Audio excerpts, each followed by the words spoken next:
ನಮಸ್ಕಾರ ವೀಕ್ಷಕರೇ, ನೀವು ನೋಡ್ತಾ ಇದ್ದೀರಾ ಗ್ಯಾರಂಟಿ ನ್ಯೂಸ್. ನಾನು ರಾಮ್ ಬಡ್ಗೇರ್.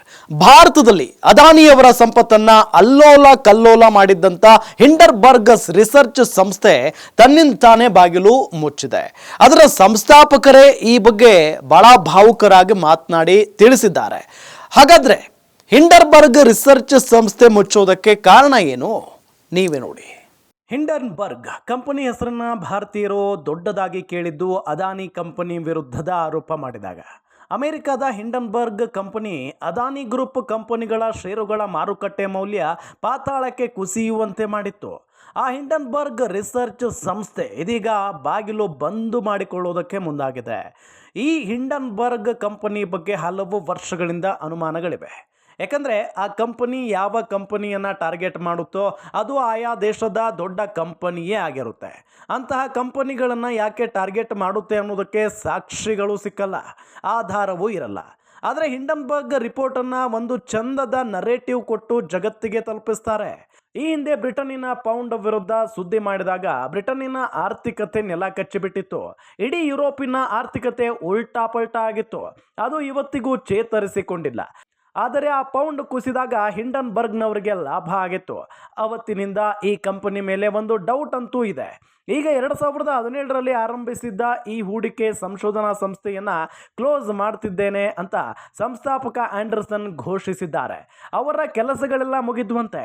ಅಂದ ಹಾಗೆ ಈ ಕಂಪನಿಯ ಇನ್ನೊಂದು ಹೆಗಲು ಸೋರೋಸ್.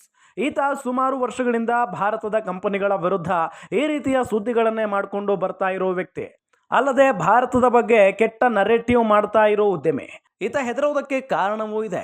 ಅಮೆರಿಕ ಅಧ್ಯಕ್ಷರಾಗಿ ಡೊನಾಲ್ಡ್ ಟ್ರಂಪ್ ಅಧಿಕಾರ ಸ್ವೀಕಾರ ಮಾಡೋಕೆ ಇನ್ನೇನು ಕೆಲವು ದಿನಗಳು ಮಾತ್ರ ಬಾಕಿ ಇದೆ ಅನ್ನುವಾಗ ಈ ನಿರ್ಧಾರ ಮಾಡಿ ಕ್ಲೋಸ್ ಕೂಡ ಮಾಡಿದೆ ಹಿಂಡನ್ಬರ್ಗ್.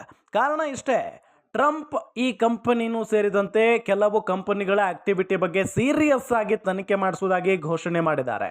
ಆ ತನಿಖೆಗೆ ಹೆದರಿ ಕಂಪನಿ ಇನ್ಮೇಲೆ ಕೆಲಸ ಮಾಡಲ್ಲ, ಕಂಪನಿಯೂ ಇರಲ್ಲ ಅಂತ ಹೇಳ್ತಾ ಗೊತ್ತಿಲ್ಲ. ಹಾಗಂತ ಈತ ಡೋರ್ ಕ್ಲೋಸ್ ಮಾಡೋದ್ರಿಂದ ಕೆಲಸ ಕಳ್ಕೊಂಡವರು ಎಷ್ಟು ಜನ ಗೊತ್ತಾ? ಜಸ್ಟ್ 11 ಜನ. ಆ 11 ಜನ ಸುಮಾರು ಜನರ ಕೈಲಿ ಕೆಲಸ ಮಾಡಿಸಿಕೊಳ್ತಾ ಇದ್ರು. ಅದು ಅಫಿಷಿಯಲ್ ಅಲ್ಲ. ಈ ಕಂಪನಿಯಿಂದ ಜಗತ್ತಿನ 100ಕ್ಕೂ ಹೆಚ್ಚು ಉದ್ಯಮಿಗಳು ಕಳ್ಕೊಂಡಿರೋದು ಲಕ್ಷ ಕೋಟಿ ಡಾಲರ್. ಅಂದ ಹಾಗೆ ಈ ಕಂಪನಿ ಯಾವ ಕಂಪನಿಗಳ ಬಗ್ಗೆ ನೆಗೆಟಿವ್ ರಿಪೋರ್ಟ್ ಮಾಡುತ್ತೋ ಆ ಕಂಪನಿಯ ಷೇರುಗಳು ಡಮಾರ್ ಆಗ್ತವೆ, ಆಮೇಲೆ ಪಿಕಪ್ ಆಗ್ತವೆ, ಲಾಭ ಮಾಡ್ತವೆ. ಆ ಲಾಭ ಮಾಡ್ಕೊಳ್ಳೋ ಕಂಪನಿಗಳು ಯಾವುವು ಅಂದರೆ ಇದೇ ಹಿಂಡನ್ಬರ್ಗ್ ಕಂಪನಿಯಲ್ಲಿರೋರ ಅಥವಾ ಕಾಂಟ್ಯಾಕ್ಟಿನಲ್ಲಿರೋ ಕಂಪನಿಗಳು. ಇಷ್ಟಕ್ಕೂ ಈ ಕಂಪನಿ ಎಷ್ಟು ಸೀಕ್ರೆಟ್ ಆಗಿತ್ತು ಅಂದರೆ ಈ ಕಂಪನಿಯ ಅಡ್ರೆಸ್ ಕೂಡ ಗೊತ್ತಿರಲಿಲ್ಲ. ಈ ಕಂಪನಿಗೊಬ್ಬ ಚೀಫ್ ಇದ್ದಾನೆ, ಆತನ ಹೆಸರು ನಾಥನ್ ಆಂಡರ್ಸನ್ ಅನ್ನೋದು ಗೊತ್ತಾಗಿದ್ದು ಈಗ ಕಂಪನಿ ಡೋರ್ ಕ್ಲೋಸ್ ಮಾಡ್ತಿದ್ದೇವೆ ಅಂತ ಘೋಷಣೆ ಮಾಡಿದಾಗ ಈ ಕಂಪನಿಯವರು ಒಂದು ಕೆಲಸ ಮಾಡ್ತಾರೆ. ಅದನ್ನ ಶಾರ್ಟ್ ಸೆಲ್ಲಿಂಗ್ ಸ್ಟ್ರಾಟಜಿ ಅಂತಾರೆ. ಅಂದ್ರೆ ಒಂದು ಕಂಪನಿಯ ಷೇರುಗಳ ಮೌಲ್ಯ ಕುಸಿಯುವಂತೆ ಮಾಡಿ ಷೇರು ದರ ಕುಸಿದಾಗ ಖರೀದಿ ಮಾಡೋದು, ನಂತರ ಷೇರು ಮೌಲ್ಯ ಹೆಚ್ಚಾದಾಗ ಮಾರಾಟ ಮಾಡೋದು. ಇದಕ್ಕಾಗಿ ಹಿಂಡನ್ಬರ್ಗ್ ಕೆಲವು ಕಂಪನಿಗಳನ್ನ ಟಾರ್ಗೆಟ್ ಮಾಡಿ ಸುದ್ದಿ ಹಬ್ಬಿಸಿ ದರ ಕುಸಿಯುವಂತೆ ಮಾಡುತ್ತಿತ್ತು.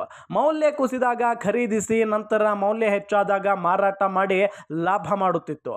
ಒಟ್ನಲ್ಲಿ ಹಿಂಡನ್ಬರ್ಗ್ ಬಾಗಿಲು ಹಾಕೊಂಡಿದೆ, ಅಷ್ಟೇ ಮ್ಯಾಟ್ರು. ಭಾರತದ ಅದಾನಿ ಗ್ರೂಪ್ ಮತ್ತು ಯುಎಸ್ ಮೂಲದ ನಿಕೋಲಾ ಸೇರಿದಂತೆ ಹಲವಾರು ವ್ಯಾಪಾರ ಘಟಕಗಳ ಅವ್ಯವಹಾರವನ್ನ ಸಾಕ್ಷಿ ಸಮೇತ ಬಯಲಿಗೆಳೆದಿದ್ದ ಸಂಸ್ಥೆ ದಿಢೀರನೆ ಮುಚ್ಚಿ ಹೋಗಿದ್ದು ವಿಪರ್ಯಾಸನೇ ಸರಿ.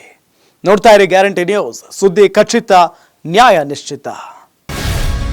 ಗ್ಯಾರಂಟಿ ನ್ಯೂಸ್, ಸುದ್ದಿ ಖಚಿತ, ನ್ಯಾಯ ನಿಶ್ಚಿತ.